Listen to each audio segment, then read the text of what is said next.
Colette Corville lifted the settlement folder from the table with 2 fingers, the way you lift something you'd rather not touch, and set it down in front of Murray Oakes, without looking at her. "We've been more than generous," Colette said. "The offer stands for another 10 minutes, and then it goes away." The room was the Corville family's law firm on Bay Street, 42nd floor. Floor to glass overlooking Lake Ontario in November, the water, the color of old pewter, the city's lights just beginning to come up on the far shore. Mireille had been in this building 17 times over 4 years, always as Bastien's wife, always introduced by the receptionist as Mrs. Corville, before Colette could find a way to make the correction feel like a favor. Today was the last time. "The offer," Colette continued, and she said it the way someone names a stray dog they're about to put out, "is $400,000 and the use of the Leaside apartment for 90 days. For a woman who came into this family with a photography degree and a storage locker full of film equipment, I'd call that extraordinarily fair."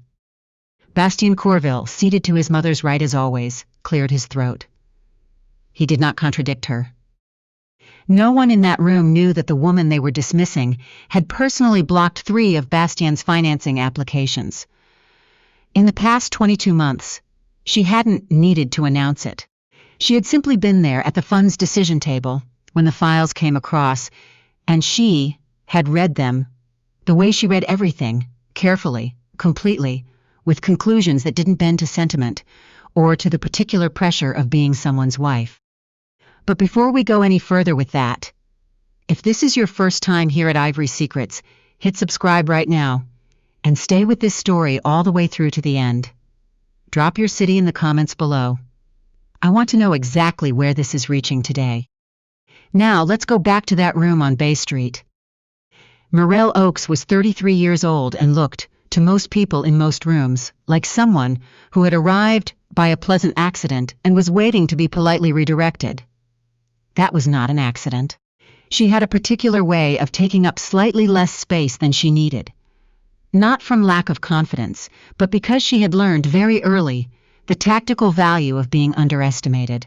The lessons had started in her grandfather's study, in Westmount when she was 9 years old, when Édouard had shown her a spreadsheet across his enormous desk and said, in the direct way he said everything, "Mireille, the most powerful person in any negotiation, is the one the other side forgot to prepare for."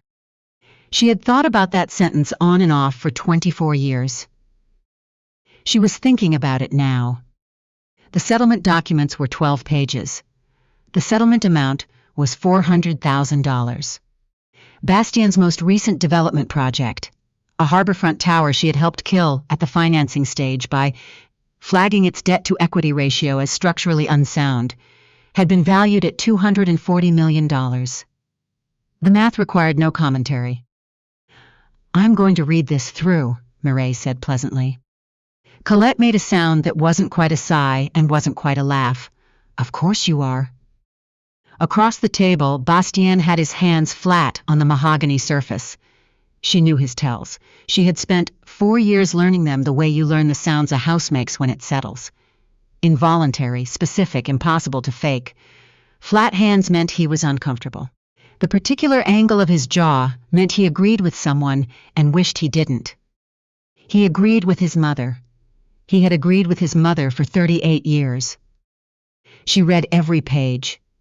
The associate at the end of the table, a young man who had not been introduced to her, developed an expression carefully designed to be neutral. He wasn't quite managing it. Page 7, the financial settlement, $400,000, finalized upon signing. The Leaside apartment. Bastien's pied-à-terre, not the family home.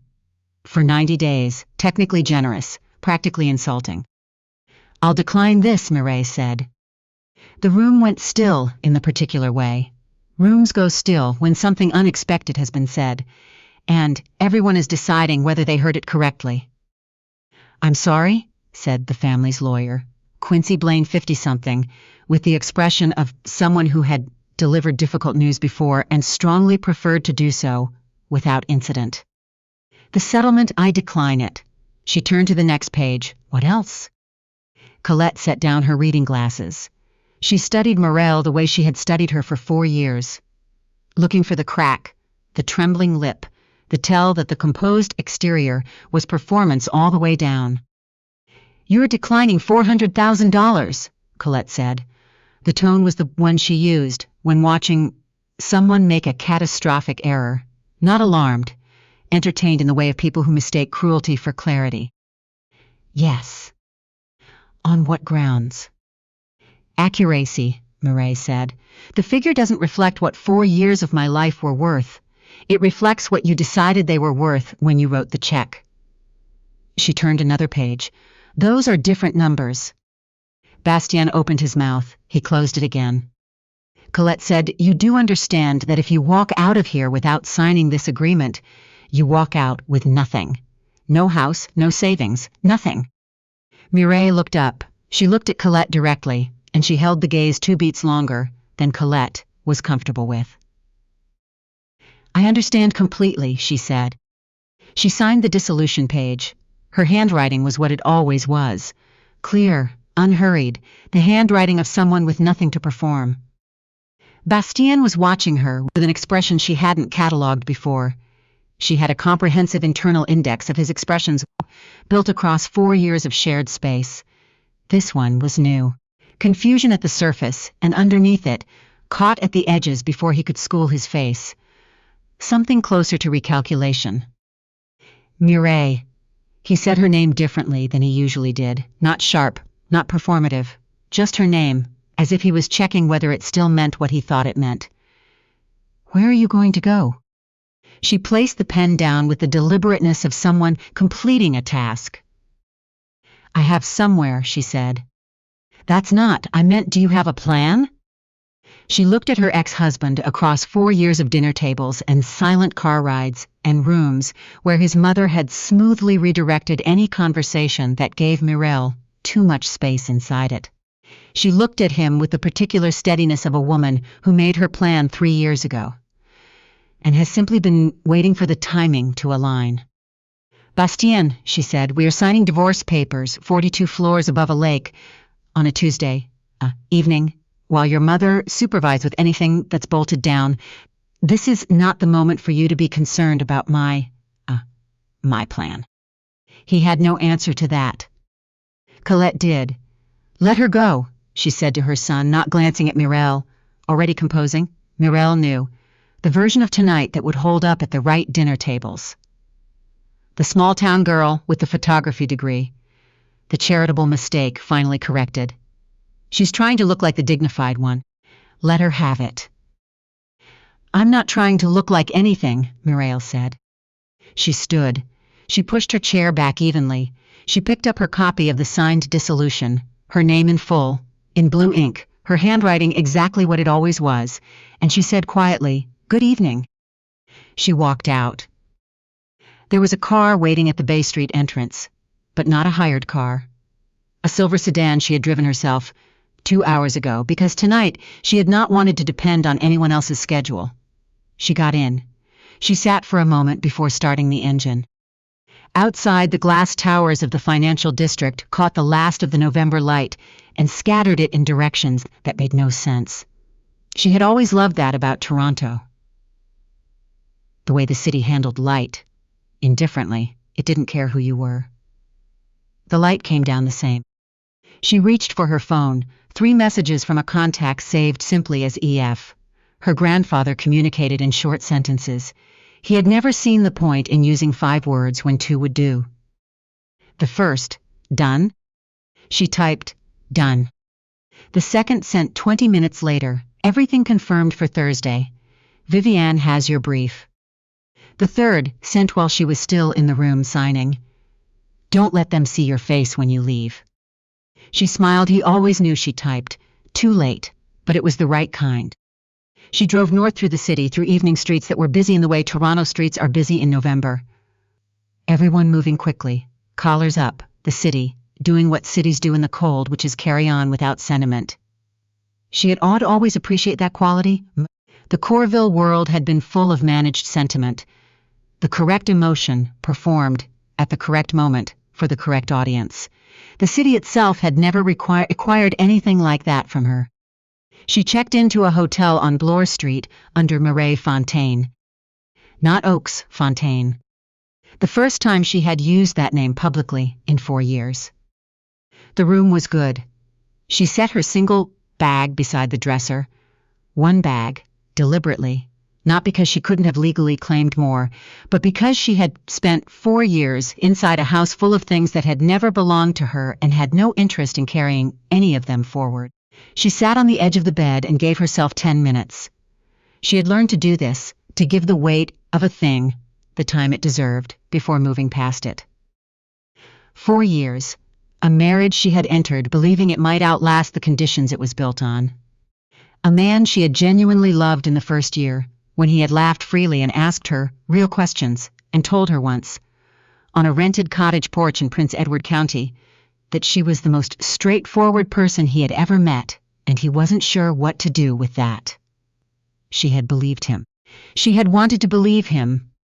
She had married the version of Bastien who asked real questions. But people are not one version. The other version, the one that let his mother speak over her at family dinners, that consistently deferred to Colette's read of every business situation and every social decision, and, eventually, every opinion he'd formed about his wife. That version had steadily replaced the first one, not through cruelty, through habit. Through the long accumulated comfort of a man who had never once been asked to choose between his mother's approval and his wife's dignity, and who had, without ever consciously deciding consistently, allowed the scales to tip the same direction. She gave it the weight it deserved. 10 minutes, then she picked up her phone and called. It rang twice, then, Mirelle, her grandfather's voice, 81 years old, and entirely unhurried. The voice of a man who had watched markets move and governments fall, and still took his coffee the same way every morning at 6. Tell me. It went the way we expected. And you? I'm all right, Grandpapa. A pause. I really am. The signing is complete? All of it. I took nothing. A pause, and then with the quiet satisfaction of a man confirming something he always knew would happen. Good girl.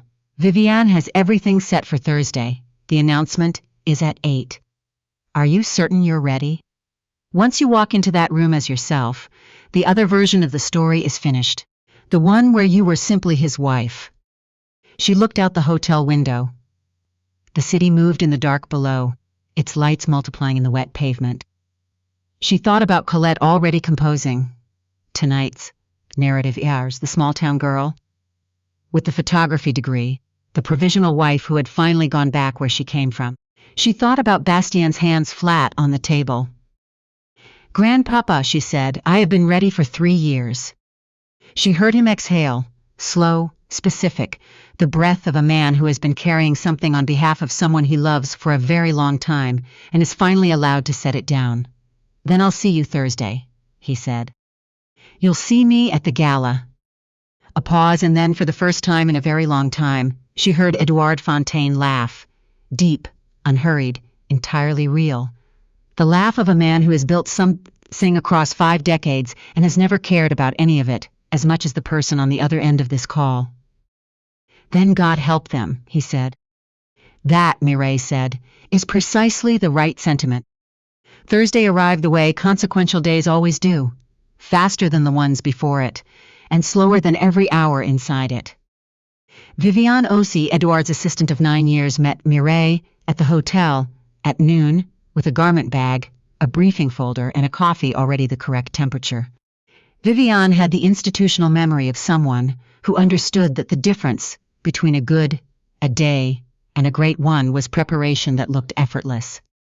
The gala is at the Carlu, Viviane said. Mr. Fontaine is already at the venue with Gerald. You are not required to stop for questions this evening. I know. Viviane paused. Then, with the professionalism of someone who has separated her personal opinions from her working ones for near, and is, in this moment, not quite managing to. It's good to have you back, Miss Fontaine. Mireille looked at her. Thank you, Viviane. It's good to be back. She meant it, not for the name, not for the capital or the portfolio or the title, but for the act of being in a room as the version of herself She had always been without folding away the parts that took up too much of someone else's space. By 6:30 she was in the car heading downtown. The city moved past the windows, cold and lit and entirely itself. She had grown up in Montreal, come to Toronto for school, stayed for Bastien, then stayed. Longer the way people stay in places that have become familiar, even after the original reason for staying, is gone. She would stay now for... The Carlu was already full when the car pulled to the south entrance. The Corville Development Group's annual gala, this year marking the announcement of the Harbourfront East project, the one Bastien had been working toward for 2 years, the one he believed would restore his companies, standing after a difficult stretch of financing challenges that, though he had never identified the source, had quietly stalled 3 of his largest projects. He had not identified the source because the source had been seated across from him at Sunday dinners for 4 years, asking whether the chicken needed more time. The Fontaine Capital team entered first. Gerald Ossie, no relation to Vivienne, the fund's legal director who had been with Édouard for 26 years, and who moved through rooms with the gravity of someone who understands that his presence in a room is itself a statement. Then Édouard, 81 years old, walking slowly and without apology for it, in a dark suit made by a Montreal tailor whose father had made Édouard's suits before him, because some things are simply continued. He looked at the Carlu's grand hall the way he looked at every room, mildly, thoroughly, as someone who has been in enough consequential spaces to be impressed by none of them, specifically. Then Mireille. She walked through the south entrance, and the lobby did what lobbies do when something unexpected passes through them. It rearranged itself. Conversations paused. Attention shifted with the involuntary quality of a room, collectively noticing something it hadn't been told to look at. She was wearing a gown the color of deep water, simple, cut by someone who understood that truly good tailoring makes the garment invisible and the person inside it inevitable. She did not look at anyone in particular. She was not performing an entrance. She was arriving at an event she was attending, and the fact that the room had stilled around her was something she registered and set aside. She found Édouard at the edge of the main hall. "There you are," he said. "Here I am." She kissed his cheek. He smelled like cedar and the specific cologne he'd worn since the 1970s and saw no reason to change. He looked at her face the way he always did, checking for the things she wouldn't say. "You look like yourself," he said. "That's the point." They walked into the room together. Grandfather and granddaughter, the way they had walked into rooms, since she was tall enough to reach his elbow at industry dinners in Westmount, when he would introduce her as the only person in the building whose opinion he actually trusted. And she's 12. She felt the room as she moved through it. She had always been good at feeling rooms. 4 years of being the quiet one at Corville gatherings had refined it considerably. She had learned to track attention the way you track a change in weather, by pressure, before you ever see the sky shift. She found Colette first, near the bar as expected. Colette was always near the bar at galas. Not because she drank heavily, but because bars were information centers, and Colette ran on information. She was speaking with 2 women from the development circuit, performing ease with the polished consistency of long practice. Then she saw Mireille. The performance slipped, only at the edges. Only someone who had studied Colette's face the way Mireille had would catch it, but it slipped. The hand holding the wine glass went very still. Then she found Bastien. He was near the stage where she'd calculated he would be, the anchor point for a man about to make the announcement of his career. He had a glass of scotch and the posture of a man who has arrived at the best evening of his professional life and is allowing himself, in advance, to feel it. He hadn't seen her yet. He had perhaps 30 seconds left of not knowing. She reached the Fontaine Capital table. Gerald had arranged it precisely, sightlines to the stage, positioned with the weight of presence without the aggression of centrality. She sat. Édouard sat across from her. Then Bastien turned. She watched it happen with the detached attention of someone watching a process they have anticipated for a long time. The casual scan of the room, the pause, the second look, the third look, which was no longer a look at all. It was recognition, arriving in stages, each one worse than the last. He knew his wife's posture. He knew the angle she held her head when she was listening.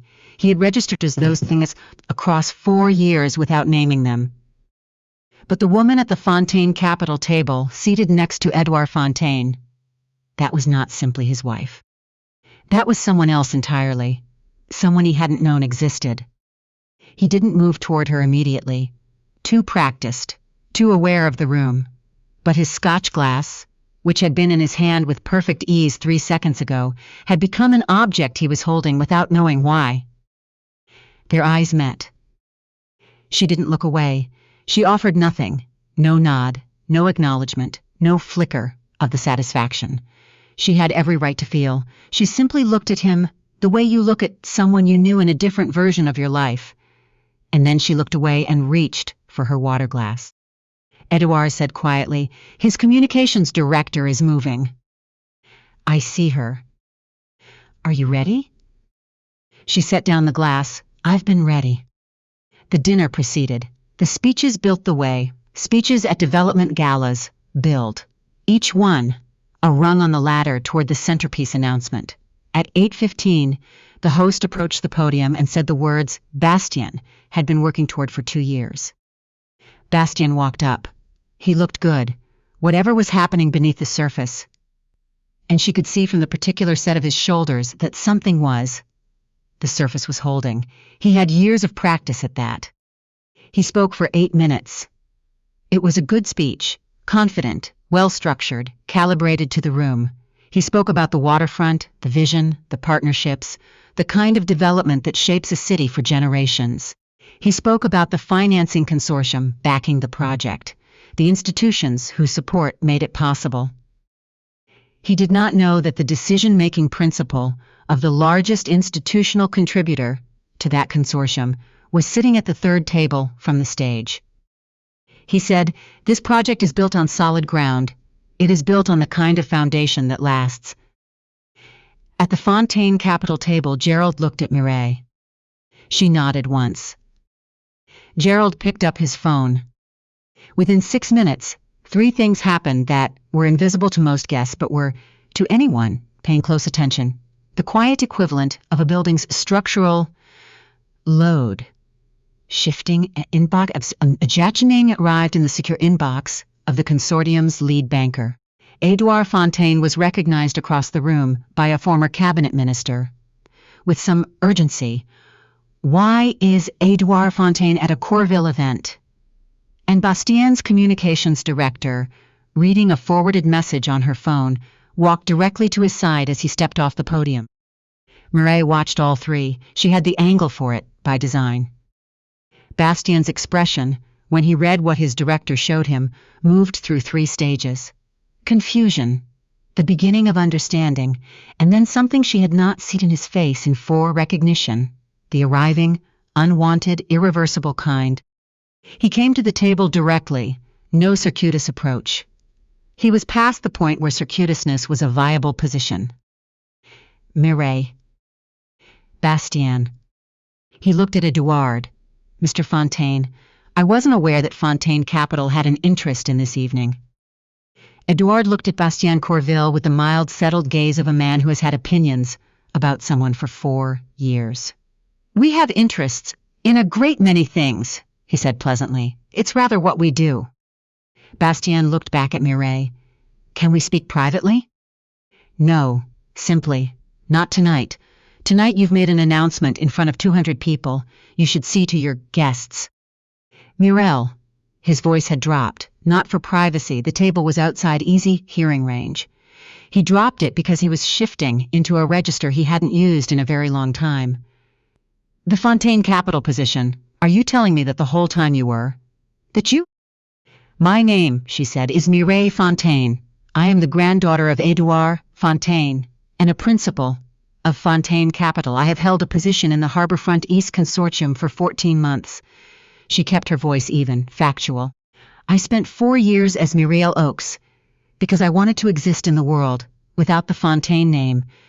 attached to every judgment someone made about me. I wanted to know what I was worth to people who didn't know what I was worth. He was looking at her with an expression she didn't have a name for yet. And then I met you, she continued, and for a while I genuinely believed what was between us was real enough to last. Real enough to be worth telling you the truth. She paused.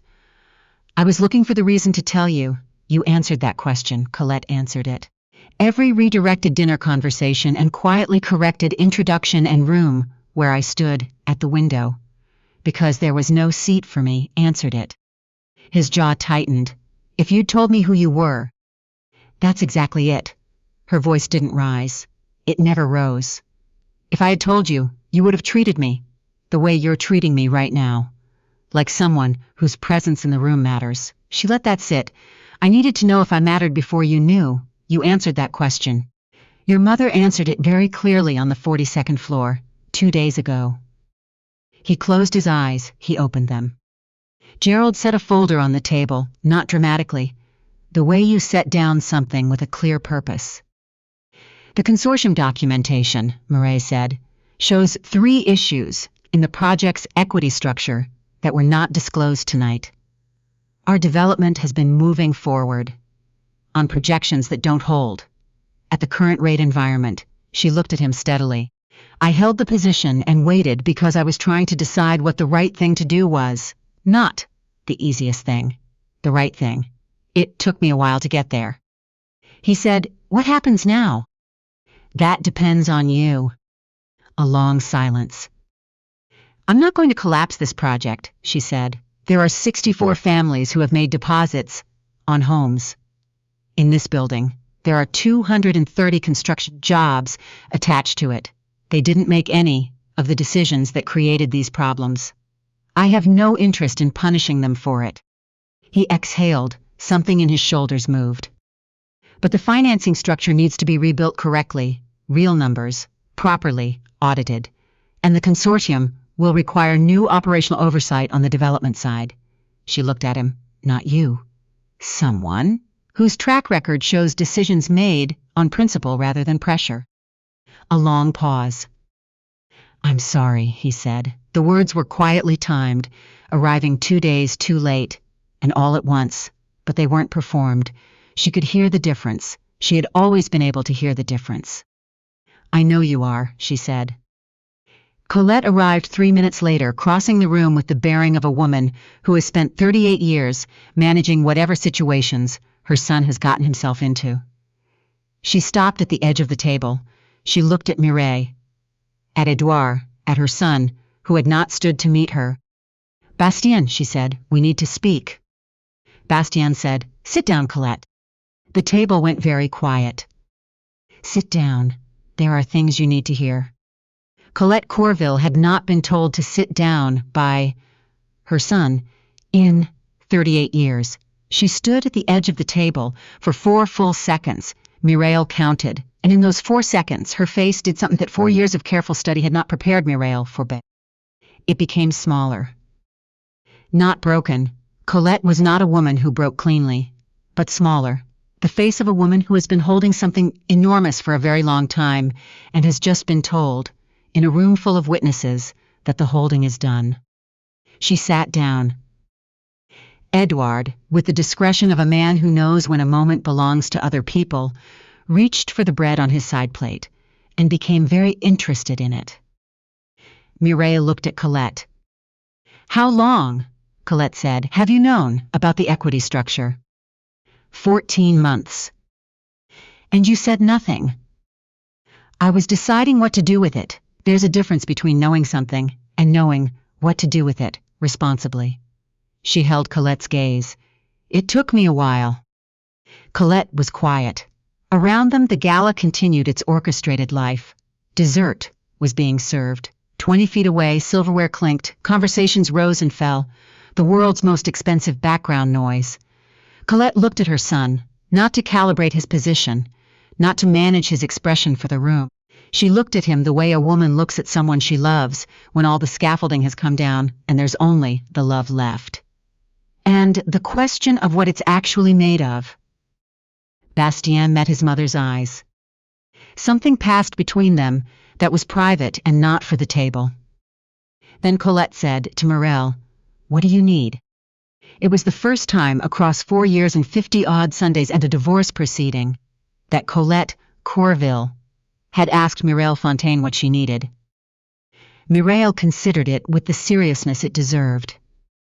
Full cooperation with the audit, every document related to the equity structure and the financing applications, voluntarily, before the consortium's legal team makes the formal request, which they will do Friday morning. She held Colette's gaze. Voluntary cooperation changes what this looks like. It doesn't guarantee outcomes I don't control, but it changes what's possible. Colette absorbed this, and if I cooperate, then we rebuild it correctly. You would do that. A pause that had real weight in it. After everything. I would do that, Mireille said, because 64 families made deposits on homes they are counting on, and 230 people showed up to work on this project in good faith. They deserve a foundation that is actually solid. Not the kind you announce, the real kind. The silence that followed was different from the others. Less electricity. More weight, the weight of something, being set down after a long time of holding. Colette said, "I'll cooperate." The audit took 6 weeks, the restructuring took 4 months. The Harborfront East project broke ground the following spring on numbers that were real, reviewed by 3 independent parties, and overseen by an operational lead the Fontaine Capital Investment Committee had put forward. Sandrine Broussard, who had spent 12 years in municipal development, had twice raised ethical concerns about project structures that had cost her contracts, and had consequently built the most impeccable reputation in the industry. 64 families got their homes. 230 people kept their jobs. Bastien consulted. He was not the lead. That had been part of what was negotiated. Not exile, not full reinstatement, but work within a structure built by someone else, which was, Mireille thought, probably the right amount. Colette cooperated. It wasn't graceful. Cooperation rarely is for people who have spent 50 years deciding how things go, but it was complete, and it was before Friday. Édouard said when Mireille told him, "Good, that matters." "I know. Not for them, for you, for the way you chose." She was in his study in Westmount, the same desk he had brought from his first office in 1974. A one-room space above a print shop on Sherbrooke Street, where he had started with a clear idea and no patience for being told it was impractical. The small brass compass on the desk's edge, his preferred paperweight, his father's, was there too. She would have had opinions, Mireille said. She meant her grandmother, Celeste, who had died 9 years ago, and who had been the most direct person Mireille had ever met. Direct in the way that only people who love you fully can afford to be. Édouard smiled. Not the public smile, small and specific. She would have said you were too patient, he said. She would have been wrong, and then she would have been proud of you. He picked up his coffee, in that order. The piece in the Globe and Mail ran 6 weeks after the gala. The journalist was thorough and asked, at the end of a long interview in Mireille's Toronto office, the question that stayed. Why wait? You had the documentation. You had the position. You could have moved much sooner. Mireille thought about it genuinely before she answered. Because what you do with power matters less than how you do it, she said. And why? I didn't want to answer that question wrong, just because the wrong answer was faster. The article ran under the headline The Quiet Seat. The subheading read, How Édouard Fontaine's Patience Reshaped a Toronto Development Deal, and what it says about who holds the real room. She read it at her desk on a Monday morning with coffee that was still hot because she had learned to drink it while it was. Outside her office window, the city was doing what it always did, carrying on indifferently, democratically, without opinion about who she was or what she was worth. She already knew what she was worth. She had always known. She had simply, for 4 years, been standing in a room that was never designed to hold her. And she had waited and watched and prepared, and when the time was right, she had walked out of that room and into the one that was. She went back to work.